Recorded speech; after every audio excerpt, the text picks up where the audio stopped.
상당히 많은 부분에서 우리에게 많은 말씀들을 하셨습니다. 그래서 그 말씀들이 어떤 말씀들이 있었는지 저희들이 살펴보고, 또한 구약에 있었던 일들과 함께 예수님께서 하신 말씀들이 어떤 말씀인지 한번 살펴보도록 하겠습니다. 저희가 그림을 준비를 했었는데 이 그림은 다들 잘 아실 것입니다. 네, 다윗과 골리앗입니다. 골리앗의 키가 저희들은 보통 사람들의 키는 170 정도 됩니다. 그래서 다윗의 키가 한 170 정도 됩니다. 골리앗은 270, 네, 2m 70cm였습니다. 상당히 큰 골리앗이었습니다. 네, 이런 골리앗을 보고 저희들 많은 이제 어릴 때 다윗과 같은 소년이 되겠다 이렇게. 그때 아마 다윗은 20살 때 청소년 정도 되었던 것 같습니다. 예수님께서 오실 것에 대해서는 상당히 많은 부분에 대해서 구약에서 이야기를 해주셨습니다. 이사야서에 보면 그러므로 주께서 친히 징조를 너에게 주실 것이라 보라 처녀가 잉태하여 아들을 낳을 것이요 그의 이름을 임마누엘 하리라. 이게 이제 실현이 되어서 마태복음에 보라 처녀가 잉태하여 아들을 낳을 것이요 그의 이름을 임마누엘 하리라 하셨으니 이를 번역한즉 하나님이 우리와 함께 계시다. 예수님께서는 우리와 함께 계셨습니다. 실제적으로 우리와 함께 계시고 우리와 함께 이야기 나누시고 우리와 함께 토의하시고 논의하시고 여러 가지로 많은 일들을 기적을 행하셨습니다. 그리고 예수님의 탄생 지역도 미가서에 이렇게 말씀하고 계십니다. 베들레헴 에브라다야 너는 유다 족속 중에 작을지라도 이스라엘을 다스릴 자가 내게서 나올 것이라 그의 근본은 상고에 영원에 있느니라. 이렇게 말씀하시면서 마태복음에 또 유대 땅 베들레헴아 너는 유대 고을 중에서 가장 작지 아니하도다. 유대 베들레헴이 아주 좀 작았던 마을 같습니다. 베들레헴이 예수님께서 오실 땅이라고, 그리스도죠. 그리스도 오실 땅이라고 구약에서 이렇게 말씀을 해주셨습니다. 오늘은 예수님의 날입니다. 예수님께서 부활하신 날이고 그 예수님께서 오셨던 이유가 어떤 이유가 있었기 때문에 저희들이 이렇게 기뻐하고 즐거워하는지 한번 봐야 될 것 같습니다. 예수님께서는 죄의 문제, 우리의 구원의 문제, 모든 우리의 사랑의 문제, 이런 문제에 대해서 다 이루시고 가셔야 되기 때문에 그 짧은 순간에 다 이루시고 가셔야 되기 때문에 다 말씀해 주시고 가셔야 되기 때문에 여러 가지 비유도 말씀하시고 굉장히 또 직설적인 말씀도 하셨습니다. 그래서 저희들이 그 로마서에 보면 죄가 율법 있기 전에도 세상에 있었으나 율법이 없었을 때에는 죄를 죄로 여기지 아니하였노라 이렇게 말씀하시고 그러나 아담으로부터 모세까지 아담의 범죄와 같은 죄를 짓지 아니한 자들에게도 까지도 사망이 왕노릇하였나니 이렇게 말씀하십니다. 이게 어떤 말씀이십니까? 하나님께서는 어떠한 기준을 저희들에게 주시려고 하셨습니다. 왜 기준을 주시려고 하셨습니까? 이거는 이렇게 해라, 이건 이렇게 해라. 근데 그 기준이 언제 생겼냐 하면 아브라함 때 생겼습니다. 그래서 그 아브라함 때부터 시작해서 모세 때부터 기준이 생겼습니다. 모세 때부터는 기준이 있는데 아브라함부터 모세 때까지는 특별한 기준이 없었습니다. 모두셀라가 있던 그런 시대에는 특별한 기준이 없었습니다. 그래서 그때는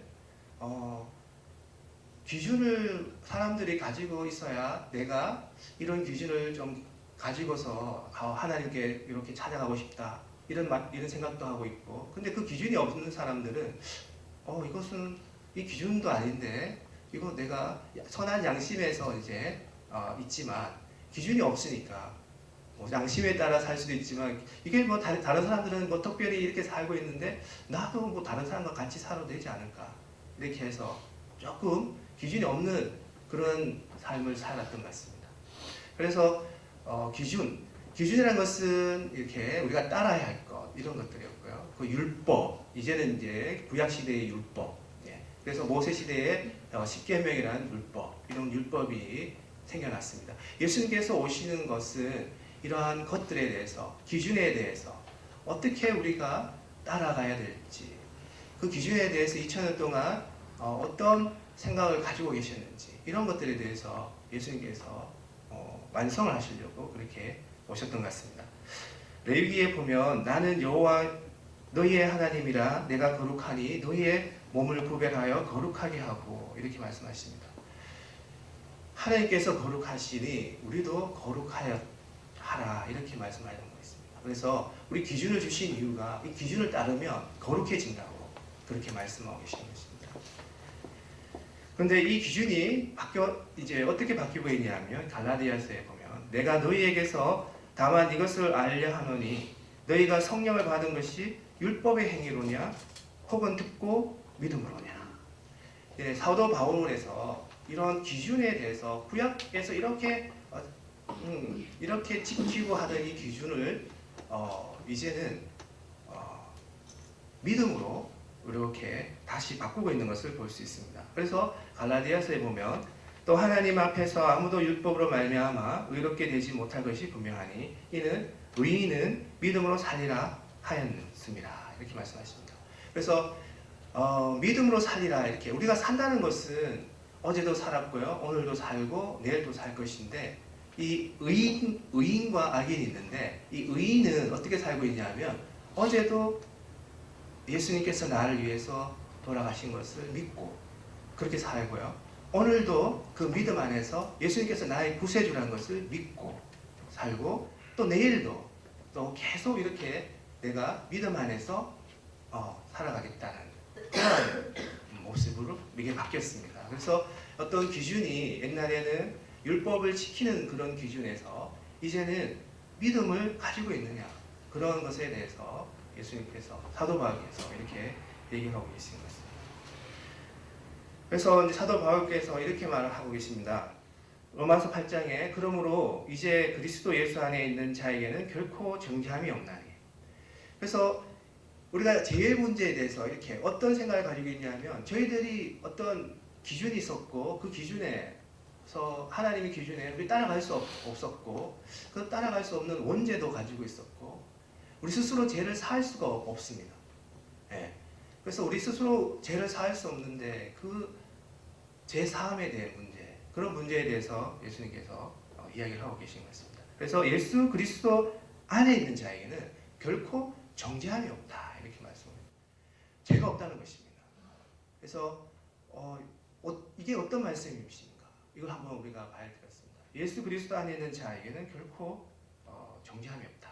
네, 이렇게 말씀하고 있습니다. 그래서 예수님께서 오늘 말씀으로 온 것이 마가복음에 소금은 좋은 것이로되 만일 소금이 그 맛을 잃으면 무엇으로 이를 짜게 하리요? 너희 속에 소금을 두고 서로 화목하라 하시니라. Have salt in yourself 이렇게 되어 있습니다.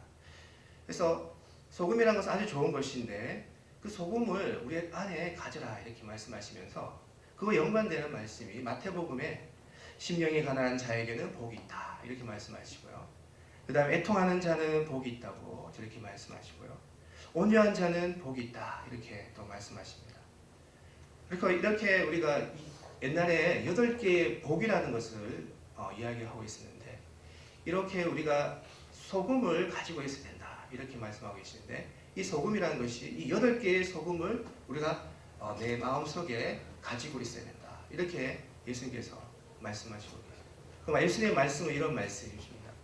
그래서 의에 줄이고 목마른 자는 복이 있고 너희가 배부를 것이며 긍휼히 여기는 자는 복이 있나니 저희가 긍휼히 여김을 받을 것이며 마음이 청결한 자는 복이 있나니 저희가 하나님을 볼 것이며 화평케 하는 자는 복이 있나니 저희가 하나님의 아들이라 일컬음을 받을 것이며 의를 위하여 핍박을 받은 자는 복이 있나니 천국이 저희 것입니다.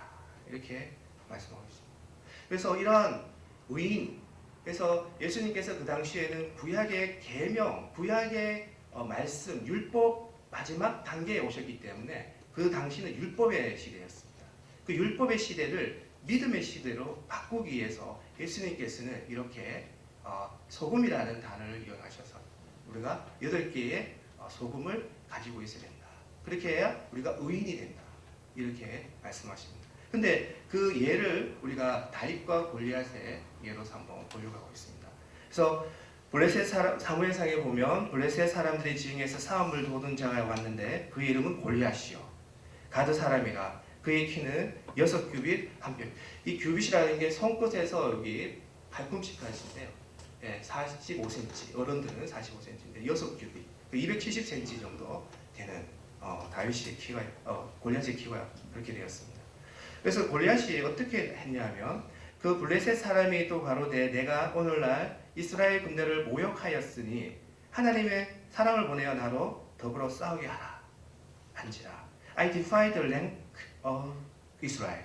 그 계급, 군대, 하나님의 군대를 내가 defy, 경멸하다 이렇게 얘기하고 있습니다.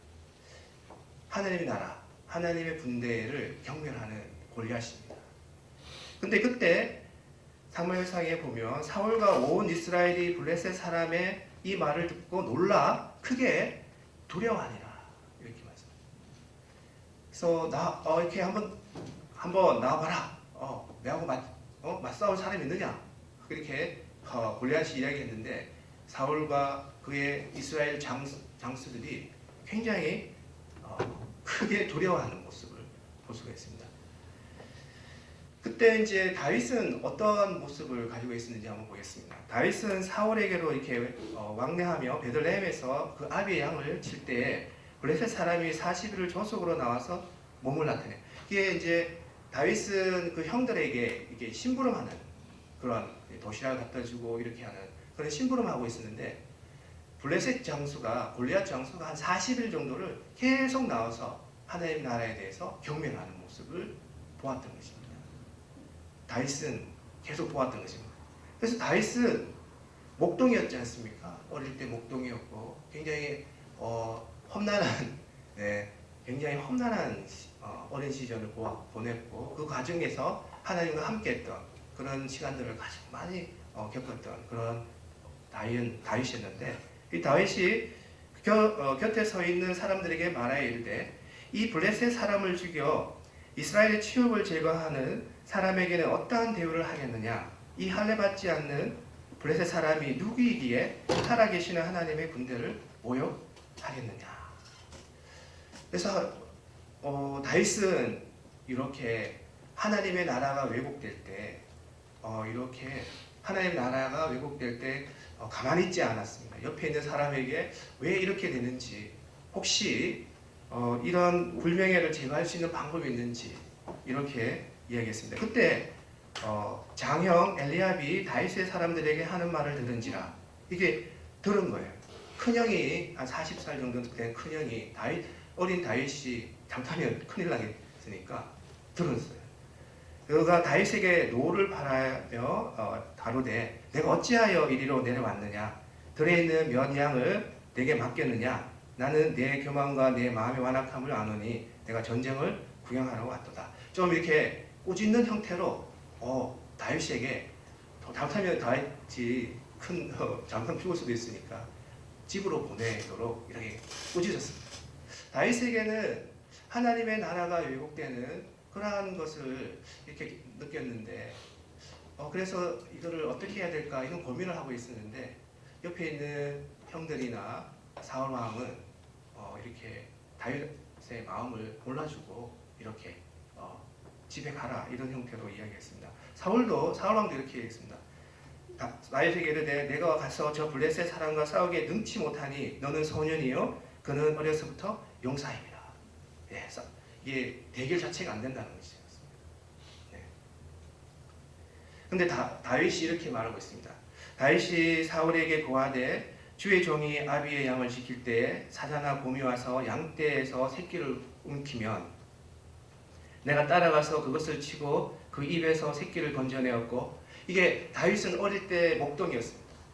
그게 우리가 다윗과 솔로몬을 많이 비교하고 있는데 다윗은 끝날 때까지 하나님의 사명을 잘 감당한 그런 이스라엘 훌륭한 왕으로 기억되고 있고요. 솔로몬은 다윗이 살아있을 때는 괜찮은데 또 다윗이 죽고 이후부터는 계속 이렇게 이스라엘의 분열을 가져오게 되는 그런 왕으로 기억되고 있습니다. 솔로몬은 태어나자마자 왕자였고요. 다윗은 태어날 때 아무도 눈여겨보지 않는 푸른 들판에 거친 목동이었습니다. 그 목동 시절에 있었던 하나님과의 만남 얼마나 많았겠습니까? 그 거친 들판에서 양들을 키우다가 이들이 오고 늑대가 왔을 때 그 사이에서 이것을 하나님께서 구원하셨다는 것을 계속 체험하는 그런 어린 다윗을 우리가 볼 수 있습니다. 하나님과 이렇게 깊은 체험했던 그런 다윗을 우리가 볼 수 있습니다. 그래서 주의 종이 사자와 곰도 쳤은즉 사실은 하나님의 군대를 모욕한 이 할례 없는 블레셋 사람이니까 그가 그 짐승의 하나와 같이 되리이다. 굉장히 순수한 마음도 가지고 있었고 이 하나님과의 그러한 굉장히 깊은 그러한 하나님과의 경험도 있었던 것 같습니다. 그래서 이 다윗은 하나님 나라가 왜곡되고 있을 때 그냥 가만히 있지 않았습니다. 그래서 이제 다윗이 칼을 군복위에 차고는 익숙치 못하므로 시험적으로 걸어보다가 사울에게 고하되 익숙치 못하니 이것을 입고 가지 못하겠나이다 하고 곧 벗고, 그러니까 사울이 이제 오케이 나가보라 이렇게 했는데 다윗은 목동이었습니다. 목동이었는데 군복을 입으니까 이게 몸에 맞지 않는 것이었습니다. 군복을 벗고 어떻게 갔냐면 손에 막대기를 가지고 시내에서 매끄러운 돌 5을 골라서 자기 목자의 제부 곧 주머니에 넣고 손에 물매를 가지고 블레셋 사람에게로 나아가니라. 물맷돌 작전을 나가는 겁니다. 참 우리에게 봐서는 쉽지 않은 그러한 굉장히 우리로 봐서는 싸움에서 이길 수 있을까? 근데 다윗은 자기가 제일 잘하는 것이 물맷돌이었습니다. 네. 군복이 몸에 맞지 않았고요. 자기가 제일 잘할 수 있는 것이 물맷돌 돌리기였습니다. 물맷돌. 그것을 사람들 몰라주고 있었습니다. 그 물맷돌로 얼마나 많은 이와 양을 물리쳤는데, 그리고 하나님께서 그 가정에서 많은 기적을 행한 것을 우리가 다윗이 알고 있는데 사람들은 그것을 몰라주고 있었던 것이죠. 그래서 다윗은 하나님의 나라가 왜곡되고 있을 때 자신이 제일 잘하는 것을 가지고 세상에 나갔습니다. 그래서 하나님의 나라가 왜곡될 때 다윗은 애통하는 마음을 가졌습니다.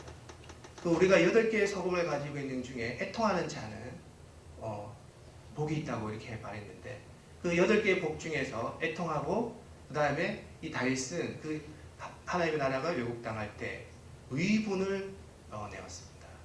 네.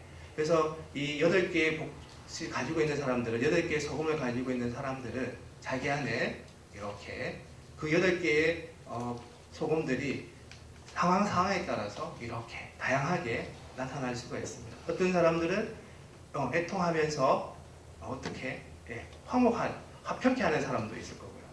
이렇게 사회에 대해서 화목하려고 하는 사람도 있을 것 같습니다. 그래서 다윗이 블레셋 사람에게 이르되 너는 칼과 창과 단창으로 내게 오거니와 나는 만군의 여호와 이름 곧 내가 모욕하는 이스라엘 군대 하나님의 이름으로 내게 가노라. 이렇게 얘기합니다.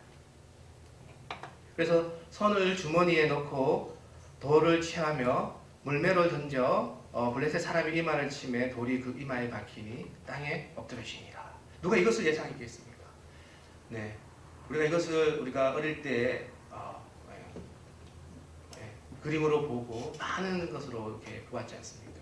그래서 예수님께서 이렇게 8개의 소금을 우리가 가지고 있어야 된다라는 그러한 말씀 중에 우리가 다윗이 우리가 그 의인 중에 한 사람이었고, 다윗은 이렇게 하나님 나라가 왜곡되고 있을 때 우리가 나가면 하나님 나라가 굉장히 많이 왜곡되고 있지 않습니까?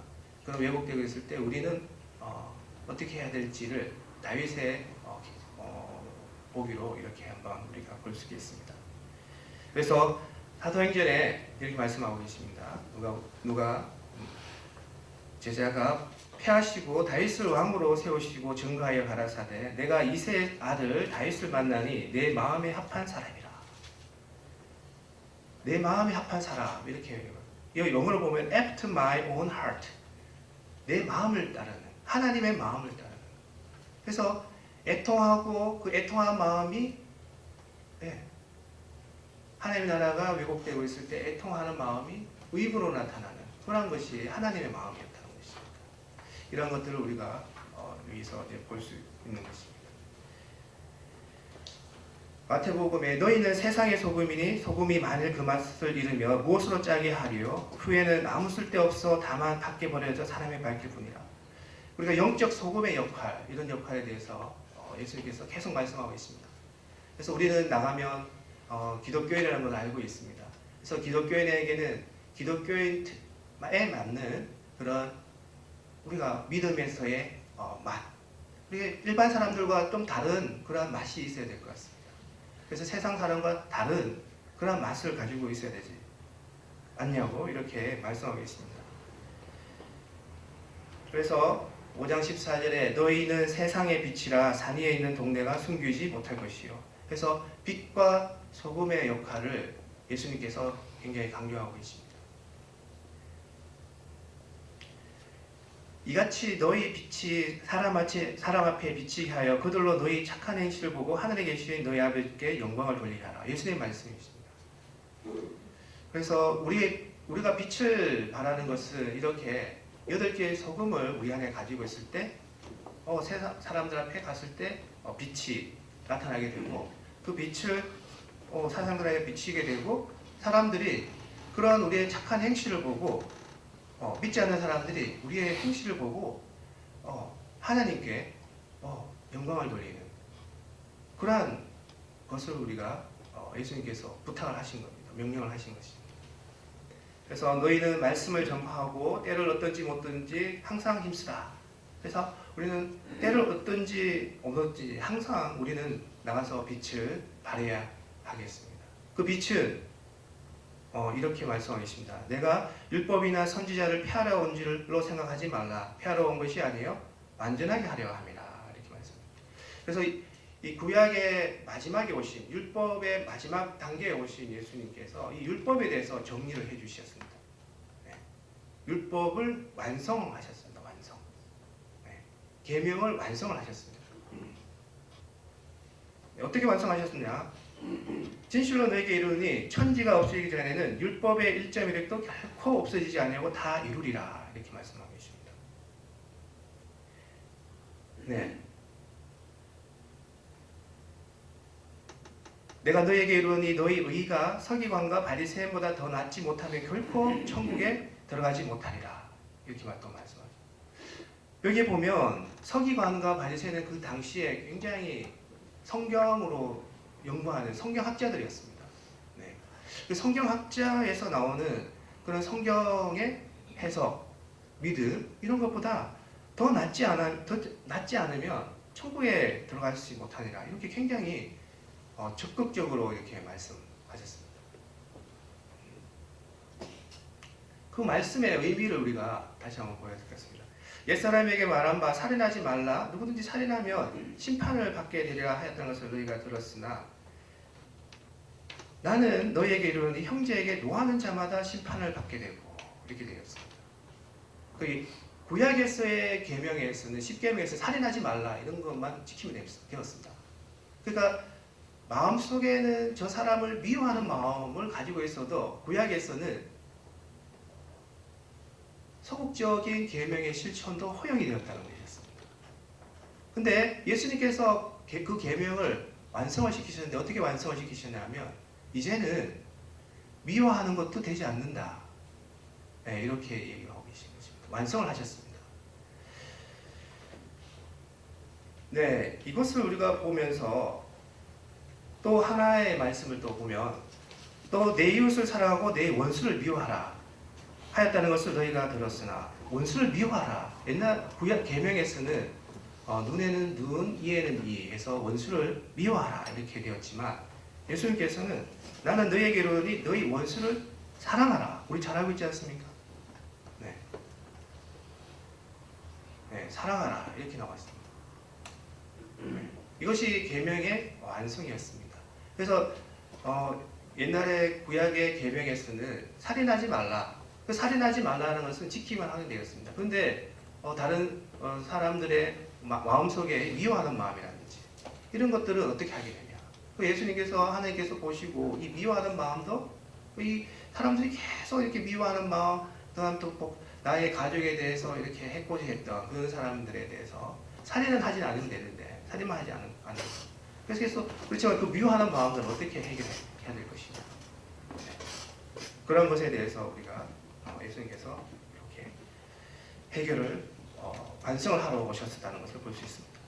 이같이 한즉 하늘에 계신 너희 아버지 아들이 되리니 이는 하나님이 그 해를 악인과 선인에게 비치게 하시며 비를 의로운 자와 불의한 자에게 내리심이라. 하나님께서 이렇게 비를 내려주실 때, 햇빛을 내려줄 때 의인과 악인에게 동시에 이렇게 내려주신 것을 볼 수 있습니다. 이 말은 우리 선인과 악인의 구분은 우리가 할 수가 있는 것은 아니고 하나님께서 하신다는 것이었습니다.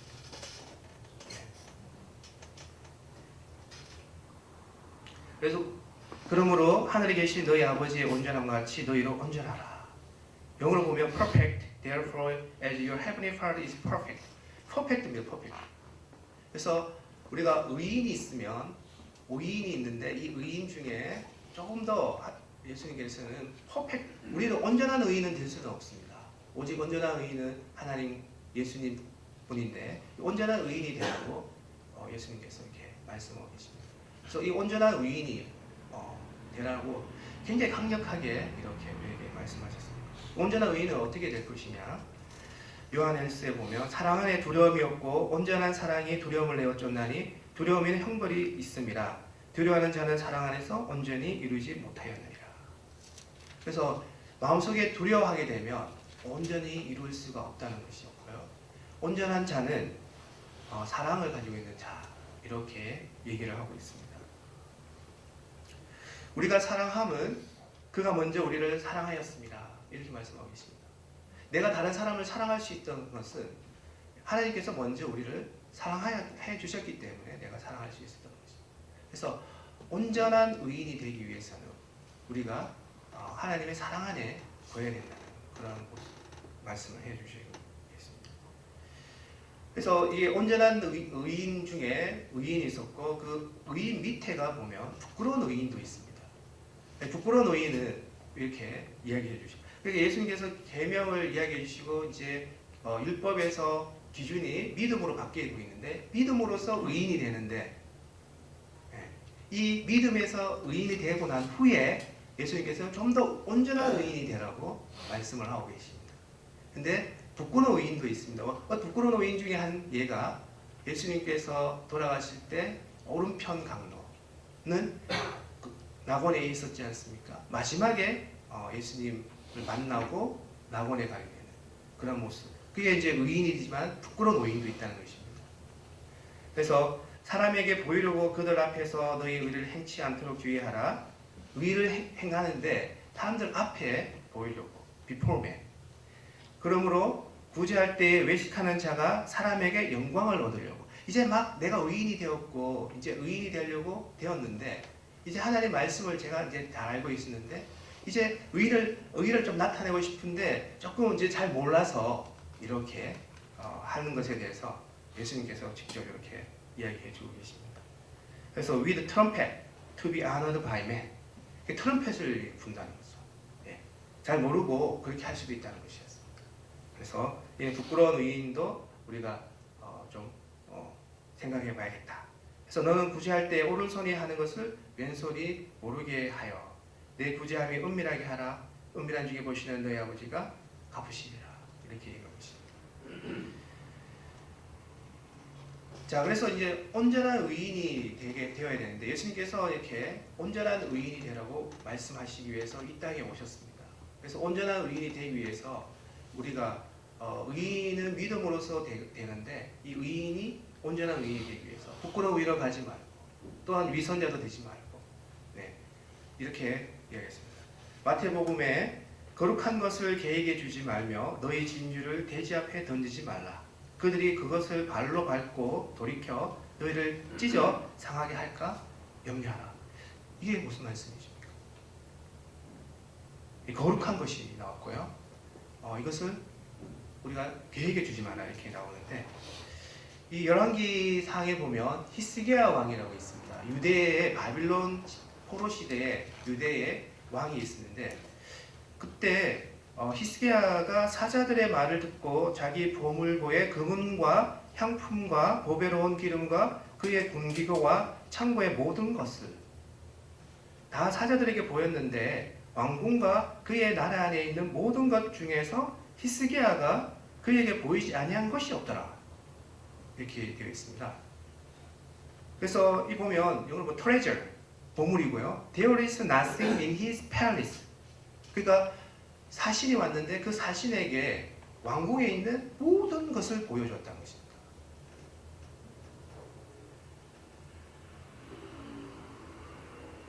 그때 선지자가 이사야 선지자였는데 선지자 이사야가 히스기야 왕에게 나와 그에게 이르되 이 사람들이 무슨 말을 하였으며 어디서부터 왕에게 왔나이까? 히스기야가 이르되 먼 지방 바벨론에서 왔나이다. 바벨론 사신이었습니다. 다니엘이 그토록 우상에 대해서 싫어하고 산의 진미를 거절했던 그 바벨론에서 왔던 사신의 자기가 계속 하나님의 나라에 대해서 생각하고 이스라엘 왕이었고 그 왕궁에 굉장히 많은 보물들이 있었을 거로 보입니다. 그 중에 한 보물이 다윗이 골리앗을 죽일 때 썼던 다윗 검도, 물론 다윗이 가지고 있던 검은 아니었지만 그 검도 그 왕궁에 있었을 것이라고 보입니다. 다윗이 골리앗을 무찌를 때 그 무찌르는 그 모든 과정들은 하나님의 특별한 은혜였습니다.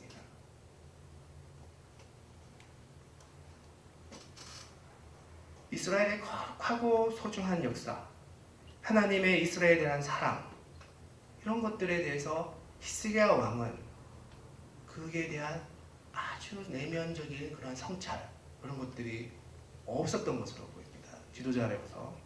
그래서 이사야가 이르되 그들이 왕궁에서 무엇을 보았나이까 하니 이사야가 대답하되 내 궁에 있는 것을 그들이 다 보았나니 나의 창고에서 하나도 보이지 아니한 것이 없나이다. 다 보였다는 거예요. 네. 그래서 우리가 이러한 것을 봤을 때 의인이라는 것은 의인은 하나님으로 같은 그런 나의 은혜, 그런 은혜를 소홀히 여기지 않고 작게 여기지 않고 또한 그 은혜를 함부로 잊지 않는 그런 자임을 또한 이러한 예수님의 말씀으로 또 히스기야의 그러한 예로서 볼 수가 있습니다. 지도자로서 이 역사에 대해서 자기 위에 다윗 왕이 있었고요. 그 다윗 왕의 하나님과의 특별한 관계의 은혜, 이스라엘의 왕의 그런 모습, 어떠한 모습이어야 되는지, 이스라엘 왕의 모습은 목동이었던 다윗이 왕이 되지 않습니까? 이스라엘 왕이 2대 왕이 됩니다. 그 과정에 있었던 하나님의 은혜, 그런 은혜들은 결코 잊지 않아야 될 것 같습니다. 그리고 다윗은 하나님의 나라가 왜곡될 때 가만히 있지 않았습니다.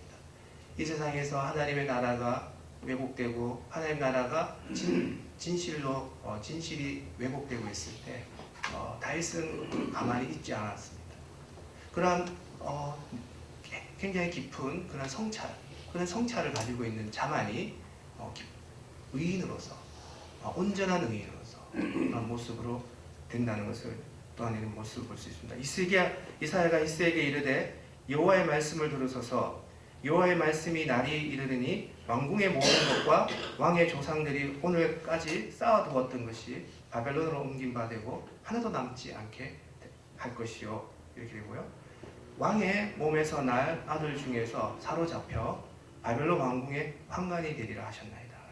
그래서 히스기야 왕의 왕자들이 바벨론 왕국의 환관이 되는 이러한 모습을 우리가 볼 수가 있었습니다.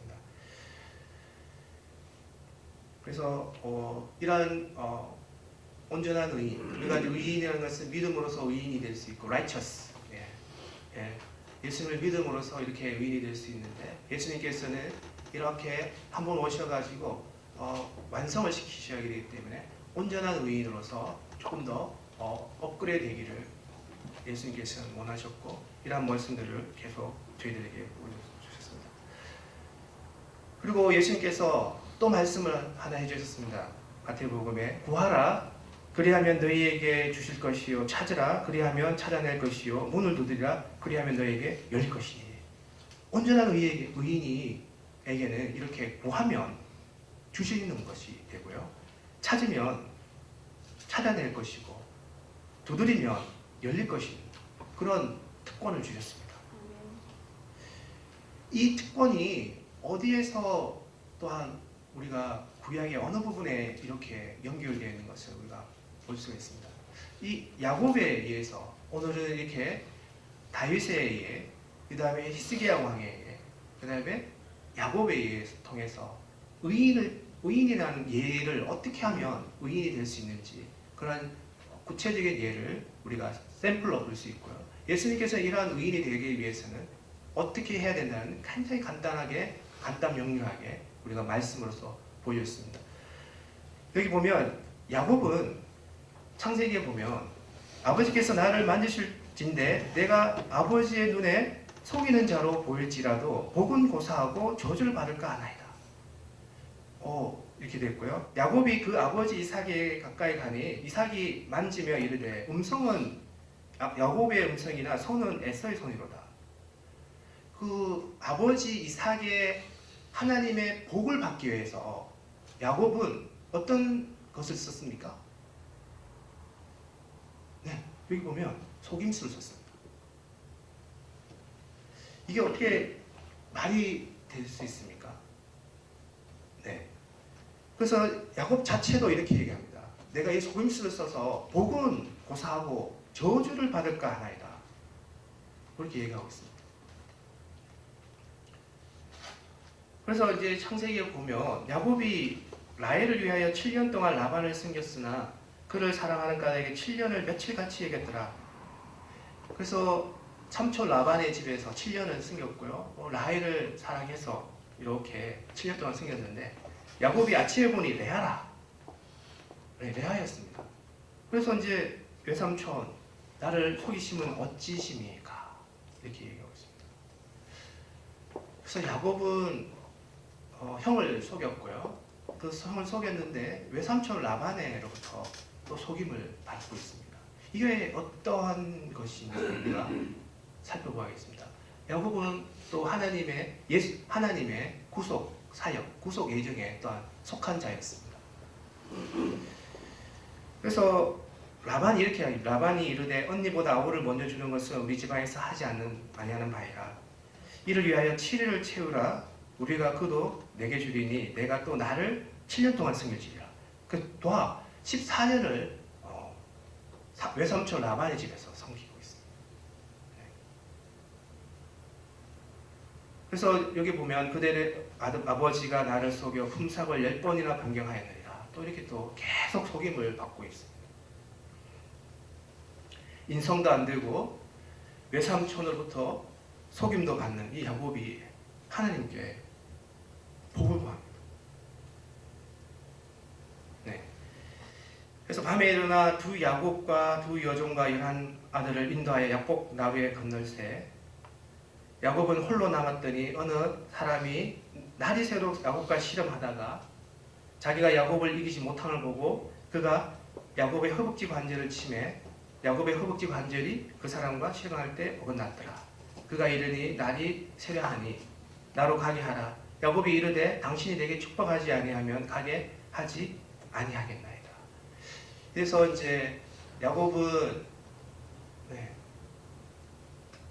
어떻습니까? 이 속임 야곱이 굉장히 특별한 사람이었습니다. 야곱은 굉장히 특별한 사람이었습니다. 야곱의 찬탈자 인성, 그러니까 다른 것을 뺏는 인성, 이런 인성, 속이는 인성, 이런 것들이 하늘나라에서는 적용이 됩니다. 하늘나라에서 뭔가 가져오는 것은 하늘나라에 나쁜 것이 있습니까? 하늘나라에 나쁜 것이 없습니다. 생명수와 같이 모든 것이 좋은 것이라고 봅니다. 근데 이 찬탈자 인성이 세상적으로 가면 굉장히 문제가 됩니다. 속이는 이런 문. 그래서 야곱에게서 부속 예정을 가지고 있어서 에서와의 관계, 에서의 속임이 속임수를 썼던 것, 이삭과의 그런 속임수를 썼던 것, 이런 모든 것들이 더 큰 사기꾼을 옆에 두어서 이렇게 반면교사, 그것을 보고 야곱이 이해하도록, 자기가 속임을 당해보면서 내 형이 내 장자권을 팔 때 그런 것들, 그리고 아버지를 속였던 것들, 이런 것들을 전부 이해하도록 그렇게 만드시는 거예요. 그래서 인성을 고치시는 그런 하나님을 보죠. 간절한 상황에서. 그래서 외삼촌이 따라오는 상황, 형 에서가 공격하는 그러한 사면초가의 상황에서 야곱은 바뀌게 되었습니다. 그래서 그 사람이 그에게 이르되 네 이름이 무엇이냐? 그가 이르되 야곱이니이다. 그가 이르되 네 이름을 다시는 야곱이라 부를 것이 아니요 이스라엘을 부를 것이니 이는 내가 하나님과 및 사람들과 겨루어 이겼습니다. 그래서 그러므로 야곱이 그곳 이름을 분해라 하였으니 그가 이르기를 내가 하나님과 대면하여 보았으나 내 생명이 보존되었다 함이더라. 하나님과 페이스 투 페이스로 봤습니다. 야곱이.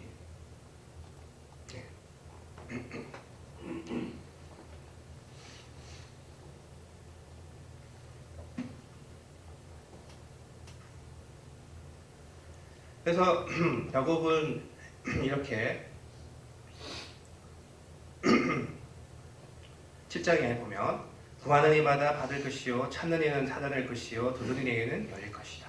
이렇게 하나님의 구속 사역에 있는 야곱이 이렇게 구할 때 이렇게 받을 것을 이렇게 보여줬습니다.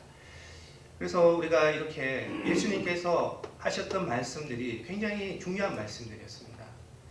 우리가 죄에서 사함을 받는 그런 문제, 그래서 죄에서 사함을 받고 난 후에 우리가 그런 문제들 다 우리가 해결해 주시고, 그 다음에 의를 이제 의인이 된 과정에서 이 의인을 조금 더 온전한 의인이 되라고 하셨고, 온전한 의인은 믿음을 가지고 믿음, 소망, 사랑 그 세 가지는 항상 있을 것인데 그 중에 제일은 사랑이라 이렇게 얘기하지 않습니까? 그래서 믿음으로 시작해서 사랑으로 끝나는 그런 의인이 온전한 의인을 그렇게 말하고 있습니다. 그래서 시편에 보면 복 있는 사람은 악인의 꾀를 쫓지 아니하며 죄인의 길에 서지 아니하며 오만한 자의 자리에 앉지 아니하고 이렇게 말.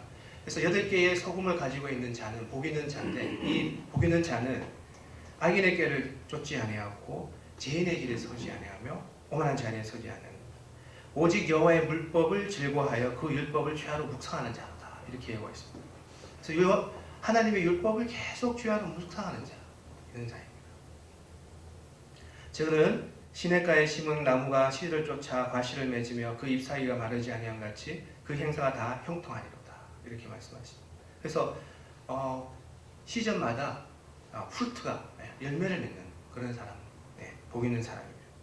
악인은 그렇지 않으며 이렇게 말씀합니다. 악인은 하나님의 말씀을 따르지 않고 자신의 꾀를 쫓고 죄인의 길에 서고 교만한 자리에 앉는 자고 하나님의 율법을 모르는 자 이렇게 말씀하고 계십니다. 그래서 오늘은 예수님께서 오셔서 이 구약에서의 모든 우리의 문제들에 대해서 계명을 어떻게 완성을 시켜야 될지, 우리가 미워하는 마음이 있는데 이 미워하는 마음을 어떻게 해서 풀어야 될 것인지, 하나님을 사랑하고 내 이웃을 사랑하라. 그 두 계명으로 완성을 시켰습니다. 계명의 완성. 그 계명을 완성을 시키시고 그 계명을 또 이렇게 완성을 시키신 그런 모든 내용들을 우리가 봤고요. 그래서 이사야서에 보면 그는 멸시를 받아 사람들의 버림을 받았고 간고를 많이 겪었으며 질고를 아는 자라 마치 사람들이 그에게서 얼굴을 가리는 것 같이 멸시를 당하였고 우리도 그를 귀히 여기지 아니하였노라. 그래서 이것을 알려주려고 오셨는데 구약의 이사야 선지자가 이렇게 예언을 하셨고 이것을 알려주려고 오셨는데 우리는 귀히 여기지 아니하였다 이렇게 얘기하고 계십니다. 그가 찔림은 우리의 허물 때문이요 그가 상함은 우리의 죄악 때문이다. 그가 징계를 받음으로 우리는 평안을 누리고 그가 채찍을 받음으로 우리는 나음을 받았다 이렇게 얘기하십니다. 우리는 다 양 같아서 그릇 행하여 각기 제 길로 갔거늘 여호와께서는 우리 모두의 죄악을 그에게 담당시키셨도다. 우리의 죄악을 예수님께 그리스도에게 담당시키셨습니다. 그래서 사도 바울은 이렇게 예수님의 부활에 대해서 말씀하십니다. 내가 받은 것을 먼저 너희에게 전하였노니 이는 성경대로 그리스도께서 우리 죄를 위하여 죽으시고 장사 지낸 바 되셨다가 성경대로 사흘 만에 다시 살아나사. 그래서 우리 예수님께서 부활하신 것이 우리의 굉장한 희망이 되고 있습니다. 우리가 다시 영적으로 다시 부활할 수 있는 그런 희망을 가지시기 때문입니다. 예수님께서 이렇게 질고를 당하시면서 오시는 이유가 이런 말씀을 하시고 하고 싶어서 그랬습니다.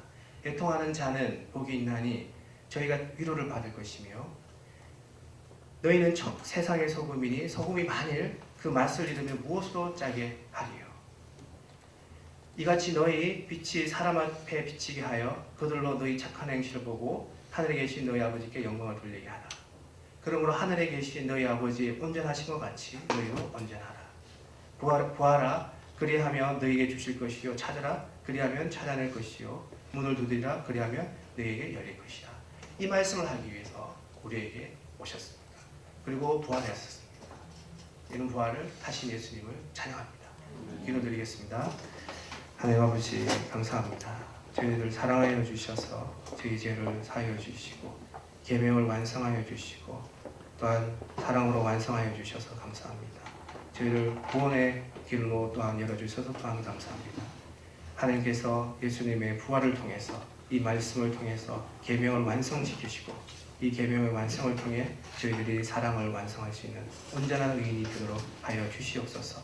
하나님의 말씀을 믿고 의인이 되고 또한 예수님의 말씀을 통해서 온전한 의인이 될 수 있도록 온전한 의인이 되는 노력을 할 수 있도록 아버지께서 인도하여 주시옵소서. 하나님이 계신 아버지께서 온전하신 것 같이 너희도 온전하라고 말씀하신 예수님의 말씀을 기억합니다. 이 말씀 그대로 우리가 이루게 하여 주시옵소서. 오늘은 부활하신 예수님을 찬양하고 기뻐하는 날입니다. 감사하며 거룩하신 예수님 이름으로 기도드리옵나이다. 아멘.